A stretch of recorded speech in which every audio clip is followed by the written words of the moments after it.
Panoramica dal Monte Pizzoc verso Vittorio Veneto e Rifugio Visentin. Questa panoramica è stata fatta dal Monte Pizzoc, che si trova sotto il comune di Fregona e in provincia di Treviso. La panoramica è un insieme di 5 scatti fatti appositamente per creare la composizione sottostante l'immagine.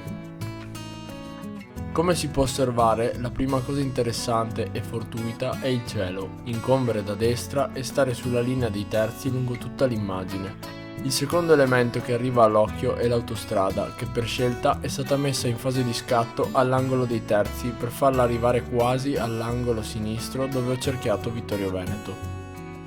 Inoltre sono interessanti queste due quinte di bosco ed erba ai due lati dell'immagine, che rispettivamente partono dalla griglia dei terzi per andare in uscita, danno quindi un senso di apertura emotiva e visiva quando si guarda la fotografia in questione. Questo scatto l'ho inserito nella mostra Dove la natura comanda perché evidenzia l'immensità delle zone naturali rispetto agli insediamenti umani nella regione del Veneto in questo caso e in Friuli Venezia Giulia in altri.